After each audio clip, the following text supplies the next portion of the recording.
आज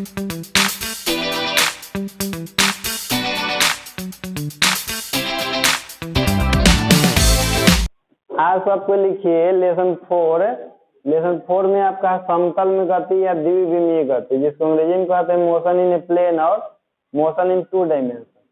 देखिए motion in plane होता क्या है, इसको समतल में गति भी कहते हैं हम लोग।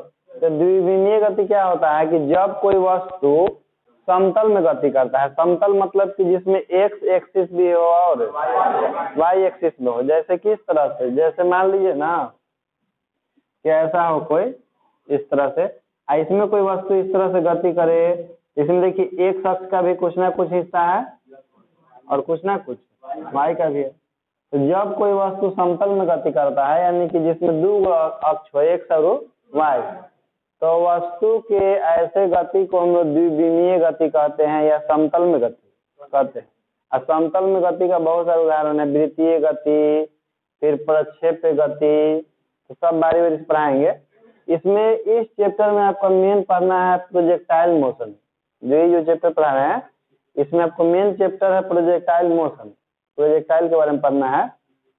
तो सबसे पहले द्विविमीय गति लिख दे दीजिए। लिखिए, जब कोई वस्तु एक समतल में गति करती है, जब कोई वस्तु एक समतल में गति करती है,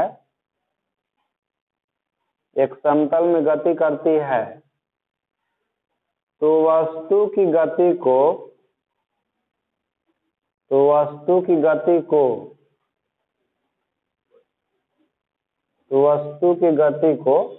द्विविमीय गति कहते हैं। तो वस्तु की गति को द्विविमीय गति कहते हैं, द्विविमीय गति कहते हैं। इसे समतलीय गति भी कहते हैं, इसे समतलीय गति भी कहते हैं। जैसे लिखिएगा, जमीन पर वक्र पथ पर रेंगती हुई चींटी की गति। जमीन पर वक्र पथ पर रेंगती हुई चींटी की गति।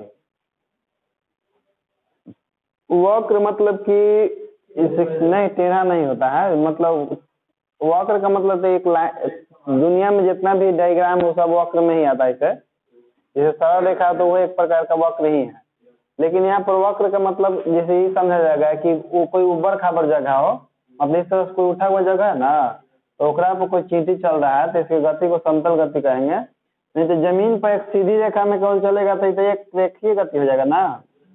वो ऐसा होना चाहिए कि इसमें 2 के एक अक्ष भी और कुछ ना कुछ है। तो वक्र गति का मतलब यहाँ पर उठा हुआ तल पर जब चींटी चलता है तो उसकी गति को हम लोग द्विविमीय गति कह सकते हैं। और लिखिए कोमा लेके, वक्र पथ पर साइकिल की गति, वक्र पथ पर साइकिल की गति, वक्र पथ पर साइकिल की गति, कोमा पृथ्वी की सूर्य के चारों ओर कक्षीय गति, पृथ्वी की सूर्य के चारों ओर कक्षीय गति, जिसको हम लोग कहते हैं ऑर्बिटल कहते हैं कक्षीय को यहाँ पर। कोमा प्रक्षेप्य गति, प्रक्षेप्य गति, अंग्रेजी तो इसे बताए हैं प्रोजेक्टाइल मोशन होता है। कोमा वृत्तीय गति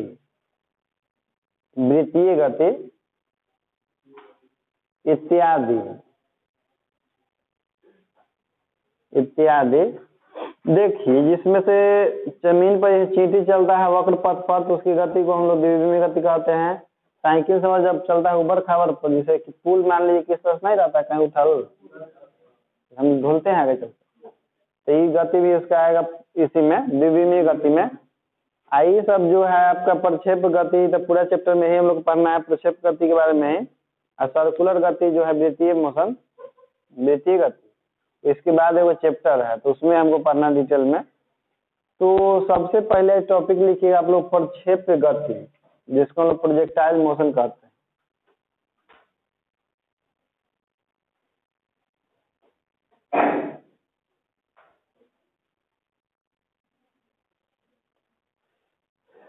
प्रक्षेप गति, देखिए प्रक्षेप गति होता क्या है कि जैसे मान लीजिए ना कि कोई वस्तु है और किसी वस्तु को हम लोग ना तो ऐसे फेंक रहे हैं सरल रेखा में और ना ही ऊपर की ओर फेंक रहे हैं सरल रेखा में। जब किसी वस्तु को हम इस तरह से फेंकते हैं, इस तरह से फेंकते हैं यानी कि तिरछा ऊपर की ओर, यानी कि कुछ ना कुछ कोण बना के, जैसे मान लीजिए कि हम यहाँ पर खड़ा है, यहाँ से हम किसी वस्तु को ऊपर की ओर फेंक रहे हैं, तो वस्तु को ऊपर की ओर फेंकेंगे तो वस्तु जिसे फेंकेंगे सीधे, लेकिन वस्तु सीधे थोड़ी जाता है, आगे जाके इसे मुड़ जाता है ना, मुड़ जाता है। तो यहाँ पर कुछ ना कुछ कोण बनेगा कि नहीं, जरूर कोण बनेगा। जैसे मान लीजिए कि यहीं से हम किसी वस्तु को फेंके, तो यदि यहाँ पर एक तल खींच दिया जाए इस तरह से, तो तल के साथ कुछ ना कुछ कोण बनाएगा कि नहीं, बिल्कुल कोण बनाएगा। भले हम यहाँ से फेंक रहे हैं लेकिन यहाँ से यदि तल का निर्माण कर दिया जाए तो कुछ ना कुछ तो कोण बनेगा। तो जब किसी वस्तु को इस तरह से खींचा गया तल क्षैतिज तल कहलाता है, सबको मालूम है कि पृथ्वी के समांतर कोई भी खींचा गया तल होता है वो सब क्षैतिज। तो जब किसी वस्तु को हम लोग क्षैतिज के साथ है कुछ ना कुछ कोण बना करके ऊपर के फेंकते हैं, यानी कि ना तो 90 डिग्री पर ना ही 0 डिग्री पर, 90 डिग्री 0 डिग्री के बीच में।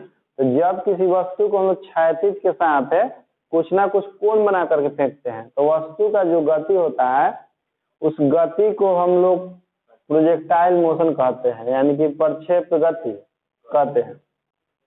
और वस्तु जिस रास्ता से होकर गति करता है ना, उस रास्ता को हम लोग कहते हैं परवलयिक पथ, परवलयिक, क्योंकि वो पाराबोला की तरह होता है। पाराबोला भी नहीं पढ़ा है कोई ना, मैथमेटिक्स पढ़ना है 3 डायमेंशन में।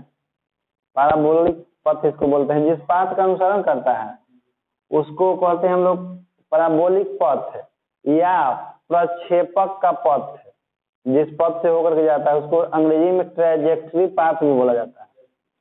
तो प्रक्षेप गति में लिखिए कि जब किसी वस्तु को क्षैतिज तल के साथ है, जब किसी वस्तु को क्षैतिज तल के साथ कोण बनाते हुए ऊपर की ओर फेंका जाता है, जब किसी वस्तु को क्षैतिज तल के साथ कोण बनाते हुए ऊपर की ओर फेंका जाता है, तो वस्तु के ऐसे गति को प्रक्षेप गति कहते हैं। तो वस्तु के ऐसे गति को प्रक्षेप गति कहते हैं,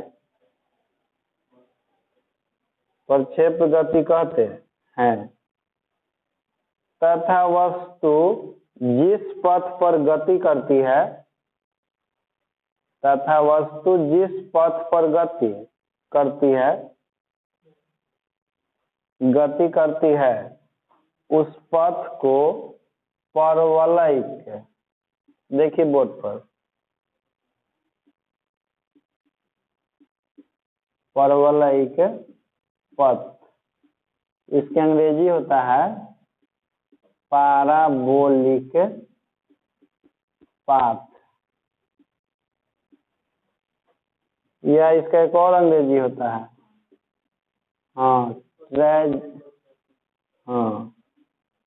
उस पथ को परवलयिक पथ कहते हैं।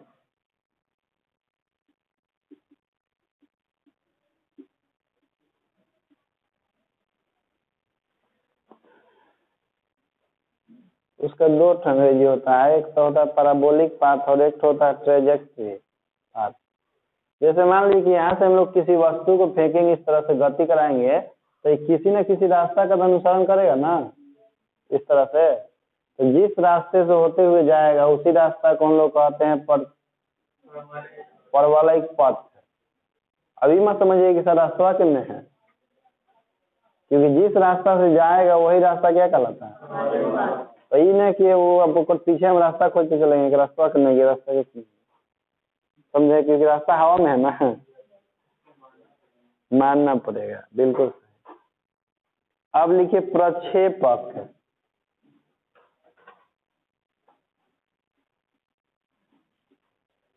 प्रक्षेपक इसको हम लोग बोलते हैं प्रोजेक्टाइल। प्रोजेक्टाइल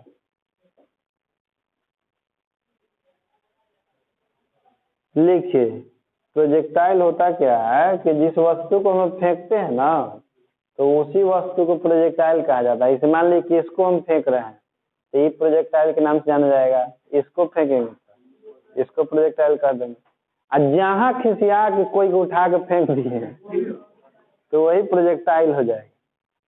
तो लिखिए, जिस वस्तु को ऊपर की ओर क्षैतिज तल के साथ है, जिस वस्तु को ऊपर की ओर क्षैतिज तल के साथ, जिस वस्तु को ऊपर की ओर क्षैतिज तल के साथ है, कोण बनाते हुए फेंका जाता है, कोण बनाते हुए फेंका जाता है, फेंका जाता है, तो उस वस्तु को प्रक्षेपक कहते हैं। उस वस्तु को प्रक्षेपक कहते हैं।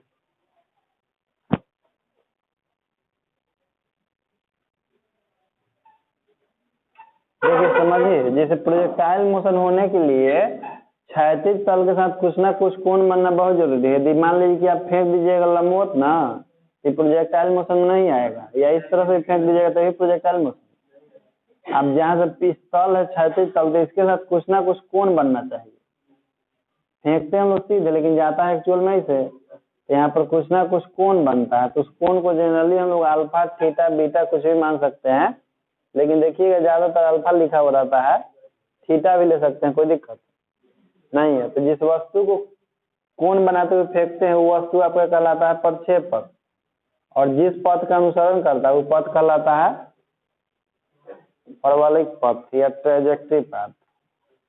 अब लिखिए प्रक्षेपक का पथ, बनाइएगा बाद में। लिखिए प्रक्षेपक का पथ,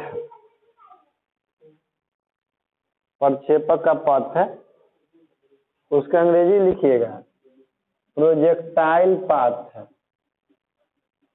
प्रोजेक्टाइल पाथ है।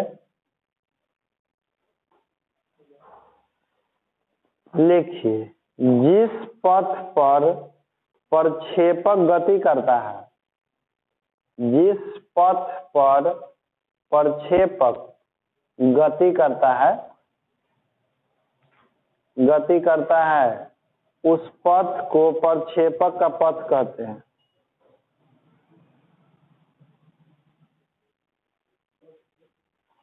उस पथ को प्रक्षेपक का पथ कहते हैं,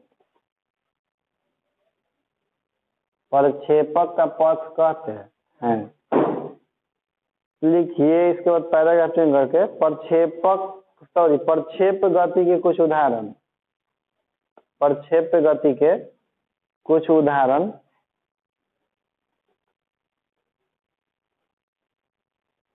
कुछ उदाहरण लिखिए, पहला नंबर, फाइटर प्लेन से छोड़ी गई बम की गति। फाइटर लड़ाकू विमान, फाइटर विमान से, या प्लेन भी लिख सकते हैं, फाइटर प्लेन से छोड़ी गई बम की गति। बम की गति देखिए, जैसे फाइटर प्लेन इस तरह चलता है ना, जैसे मान लीजिए कि यह एक फाइटर प्लेन, हम लोग मान के चलते हैं कि जैसे कि फाइटर प्लेन है आपका, ऐसे तो होता नहीं है ऐसे, अरे बना रहे समझा रहे, उदाहरण की मतलब फाइटर प्लेन मान लीजिए सीधे आपका चल रहा है, मिसाइल छोड़ता है, मिसाइल से निकलता है, दम से जाता है ना, इस तरह देखिए, तो इस तरह का पथ बना रहा है कि नहीं? हाँ, परवलयिक पथ बनाता है। और देखो सबसे बड़का बात की फाइटर प्लेन के, कि जैसे ये तो खुद उड़ता ही रहता है, आप ये सब कैलकुलेशन कितना बढ़िया रहता है कि निशाना मारता है तो एकदम टारगेटे पे जाकर लगता है। मतलब खुद गति में है, एकदम ऊपर से उनसे निशान निकल रहा है तो वो गति में होता है, मारता है तो एकदम निशाना पर ही लगता है, तो इसी तरह जाकर गति करता है ना। इस तरह देखिए पथ बन रहा है तो कैसा पथ है वो बन रहा है, परवलयिक पथ बन रहा है, वही बनाता है परवलयिक पथ। हाँ, दूसरा लिखिए था, बंदूक से छोड़ी गई गोली की गति, बंदूक से छोड़ी गई गोली की गति,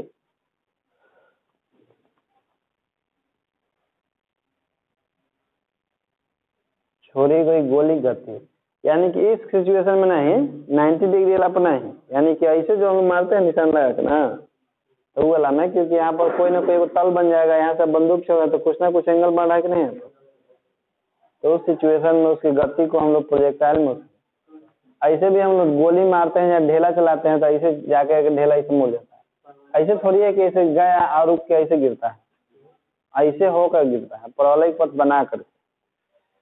तीसरा एग्जाम्पल लिखिए, तोप से छूटा हुआ गोला की गति, तोप से छूटा हुआ गोला की गति, तोप से छूटा हुआ गोला की गति, देखे हैं कहीं गोला छूटे तोप से, सिनेमा में देखा होगा नहीं, जाता है नहीं से जाके तक, वही परवलयिक पथ बनाता है। अब तोप के बारे में मालूम है होगा कि तोप जब गोला छोड़ता है तो पीछे क्यों भागता है, कौन, तोप। हाँ, चौथा लिखिए, धनुष से छूटा हुआ बाण की गति, धनुष से छूटा हुआ बाण की गति, धनुष से छूटा हुआ बाण की गति, वो जब निशाना दूर रहे तब, अभी नहीं कि नजदीक में रहे निशाना मार देगा तो रैखिक में आ जाएगा, कम से कम ऐसे कि जाके आगे ऐसे गिरे हैं। हाँ, जैसे देखा है पहले के जमाना में तीर मारता था आदमी आसमान में एकदम, तो आके जा गिरता था, परवलयिक पथ बना करके। कै गो लिखे, पांचवा लिखिए, गतिमान ट्रेन की खिड़की से गिराई गई वस्तु की गति, गतिमान ट्रेन की खिड़की से गिराई गई वस्तु की गति,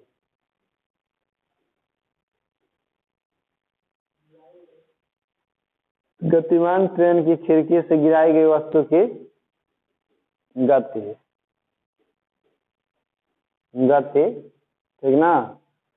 जैसे जब ट्रेन चल रहा है उस समय जैसे कोई भी वस्तु गिराता है तो ऐसे थोड़ी वहीं गिरता है, वो ऐसे में जाता है ना। अब देखना कभी भी जैसे बाहर खिड़की के पास बैठेगा तो बराबर बारिश के छींटा पड़ते रहता है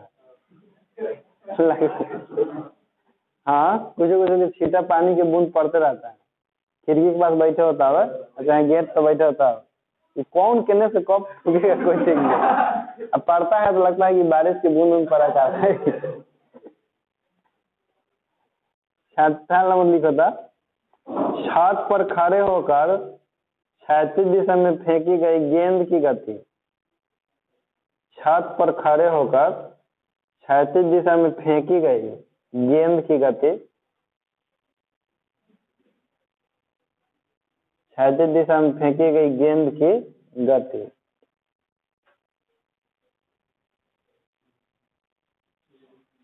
छत पर खड़े होकर क्षैतिज दिशा में फेंकी गई गेंद की गति। छत पर इसे हम लोग इसे इस तरह से फेंकते हैं ना, तो कैसे आगे जाके इसे गिरता है।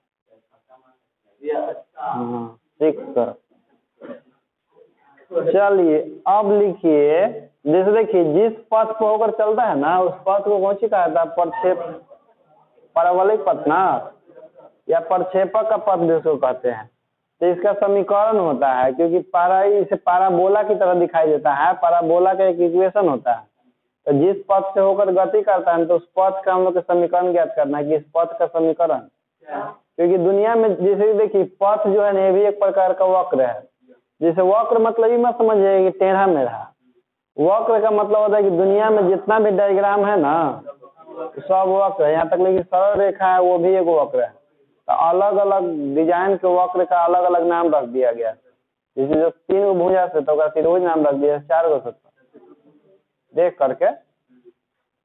तो बहुत सारा वक्र है, तो प्रत्येक वक्र का कुछ ना कुछ समीकरण होता है। जैसे वृत्त के परिधि के जानते हैं कि 2 पाई r होता है, वर्ग के जानते हैं कि 4a होता है, फिर लेथी के आयत के जानते हैं कि 2 into l plus b होता है। उसी तरह से इस पथ का भी कुछ ना कुछ समीकरण होना चाहिए। तो टॉपिक लिखिए प्रक्षेपक के पथ का समीकरण, प्रक्षेपक के पथ का समीकरण।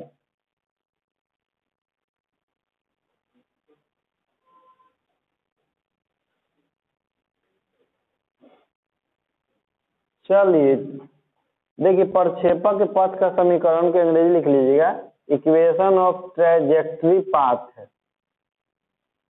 इक्वेशन ऑफ ट्रैजेक्टरी, बोर्ड पर ट्रैजेक्टरी लिखा हुआ है, मिटाया नहीं है। Equation of trajectory path.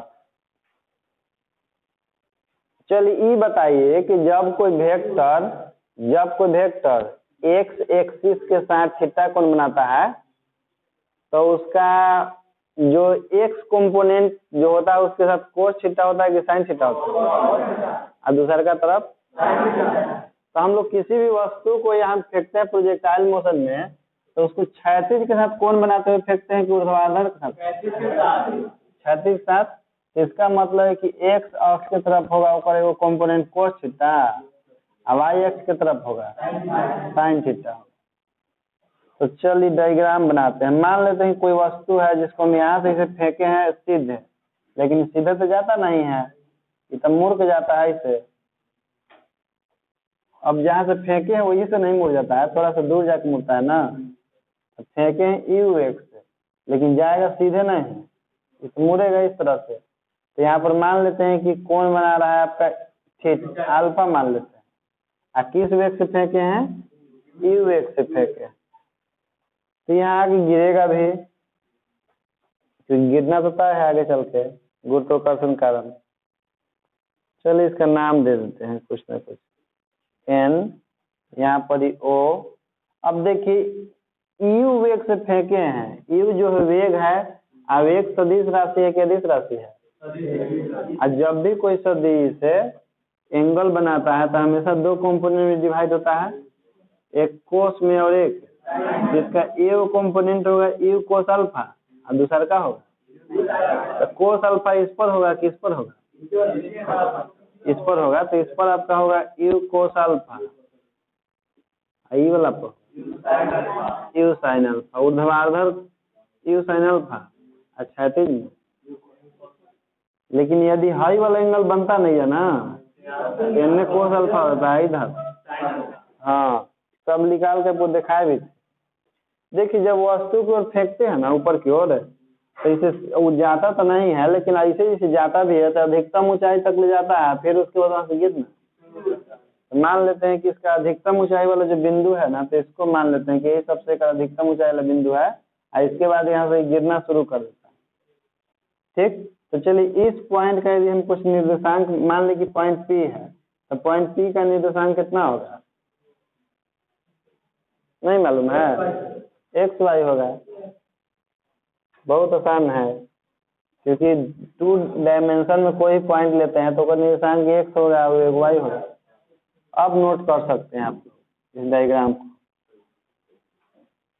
चल देखिए डायग्राम सब कोई बना लिए है ना, तो इसमें मानना पड़ता है कि माना कि कोई वस्तु है जिसको यू एक्स से ऊपर की ओर फेंका जाता है, जो क्षैतिज अक्ष के साथ अल्फा कोण बनाता है, ठीक ना। किसी समय वस्तु का हर समय पोजीशन चेंज होते रहता है, तो किसी समय वस्तु बिंदु पी एक्स वाई पर पहुंच जाता है। अब देखिए जैसे मान लीजिए कि वस्तु जैसे इस तरह से गति कर रहा है, तो इसका दो कंपोनेंट में गति होता है ना, एक होता है ऊर्ध्वाधर में, एक क्योंकि इस तरफ जैसे से ऊपर बढ़ रहा है ऐसे से, तो उसी तरफ इसका क्षैतिज दूरी भी बढ़ रहा है और ऊर्ध्वाधर दूरी भी। जैसे यहाँ पर है तो देखिए क्षैतिज दूरी इतना होगा और ऊर्ध्वाधर दूरी इतना होगा, लेकिन जैसे यहाँ पहुंचेगा तो क्षैतिज दूरी यहाँ से लेके यहाँ तक होगा और ऊर्ध्वाधर दूरी। तो जो ऊर्ध्वाधर गति होता है यू साइन अल्फा से होता है, और जो क्षैतिज गति होता है यू कोस अल्फा से होता है। एंगल तो अल्फा है, एंगल हमेशा अल्फा रहता है कहीं भी, जैसे कि उसका मोशन बदलते रहता है, मोशन नहीं सॉरी, इसका जैसे कि हर एक पॉइंट पर मान बदलते रहता है। एंगलवा हमेशा वही रहेगा। जैसे मान लीजिए यहाँ भी आएगा ना, डायग्राम में बिगाड़ना नहीं चाहते हैं, अभी बाद में बिगाड़ेंगे, तो लिख लीजिए। माना कि किसी वस्तु को क्षैतिज तल के बिंदु O से, माना कि किसी वस्तु को क्षैतिज तल के बिंदु O से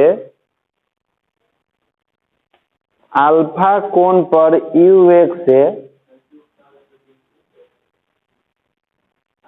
माना किसी वस्तु को क्षैतिज तल के बिंदु O से अल्फा कोण पर u वेग से ऊपर की ओर फेंका जाता है, u वेग से ऊपर की ओर फेंका जाता है, तो t समय पर वस्तु की स्थिति, तो t समय पर वस्तु की स्थिति बिंदु Pxy पर होती है। t समय पर वस्तु की स्थिति बिंदु Pxy पर होती है तथा वेग का दो घटक,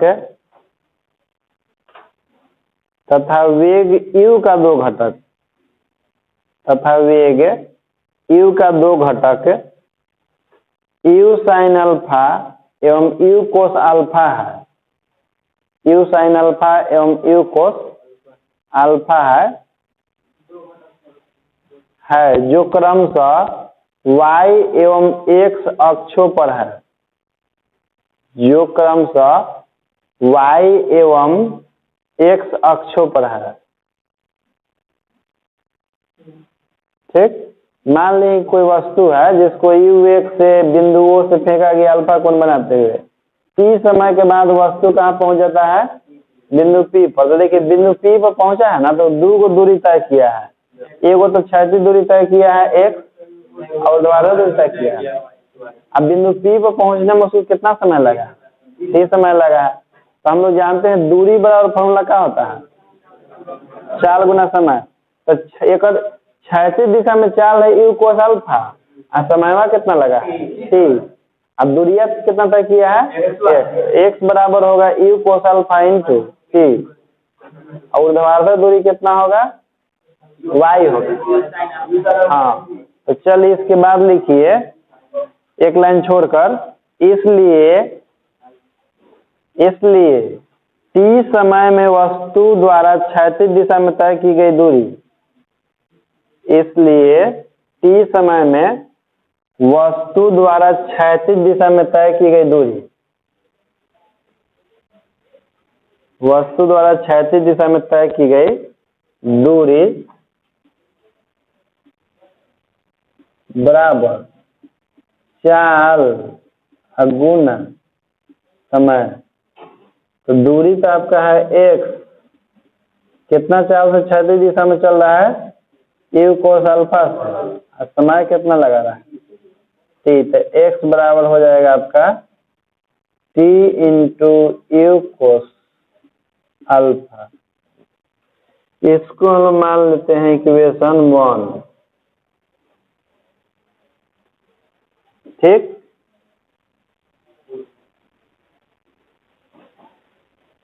इसके बाद लिखिएगा ऊर्ध्वाधर दिशा में वस्तु द्वारा तय की गई दूरी, ऊर्ध्वाधर दिशा में वस्तु द्वारा तय की गई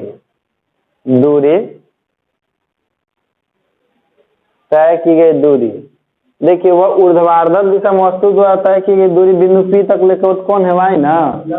तो देखिए y जो है इस तरह से ऊपर की ओर गति है, और ऊपर की ओर गति के लिए हम लोग लिखते हैं फॉर्मूला, जिसे याद है, देखिए तो इस तरह से h बराबर ut minus half GT square, याद आया, क्योंकि ऊपर जाने पर g का मान घटता है ना। लेकिन देखिए ऊर्ध्वाधर की ओर जो गति है तो वो u sin अल्फा से है, इसलिए u की जगह हमको क्या लिखना पड़ेगा, u sin अल्फा, और g तो g ही रहेगा, t तो t ही रहेगा।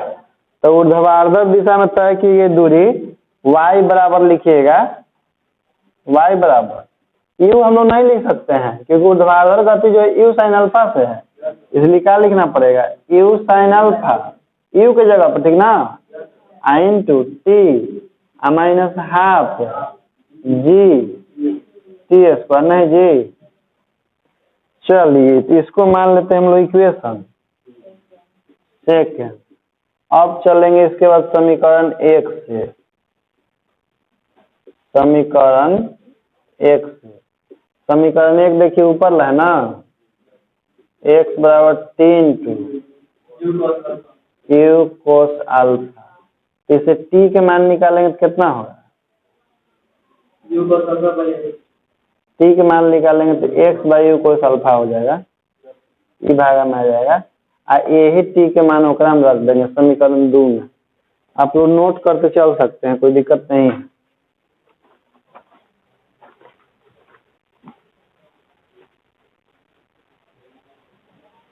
लिखेंगे यहाँ पर कि t का मान समीकरण 2 में रखने पर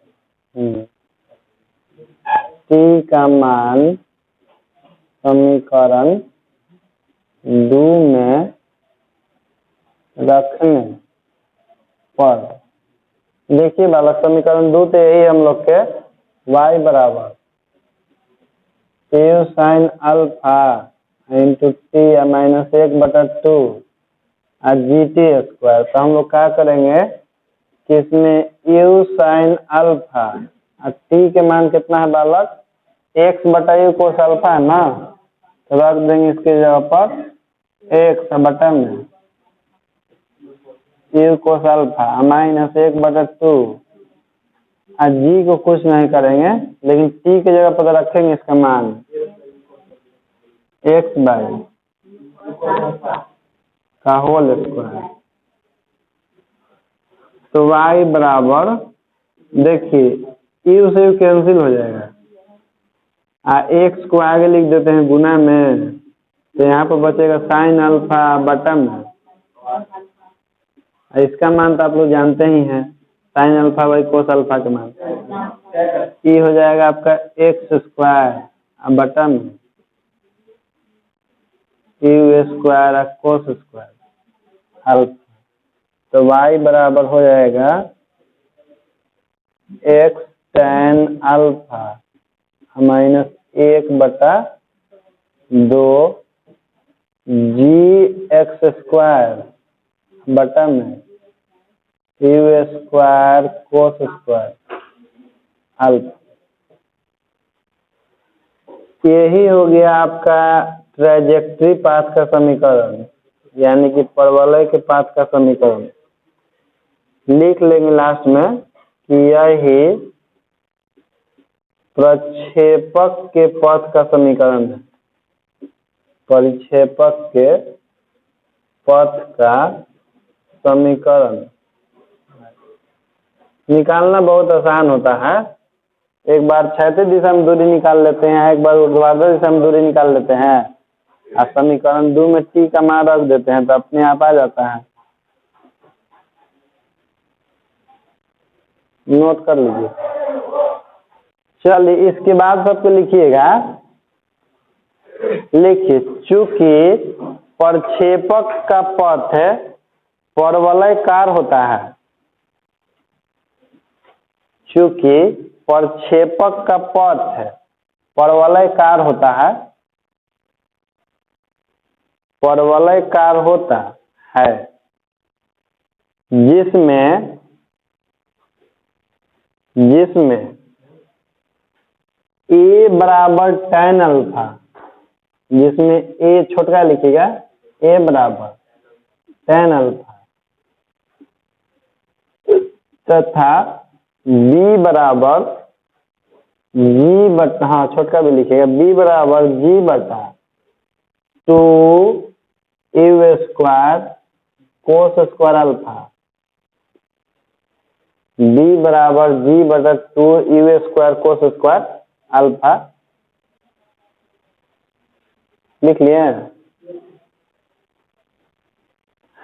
होता है। इसलिए प्रक्षेपक के पथ का समीकरण इसलिए प्रक्षेपक के पथ का समीकरण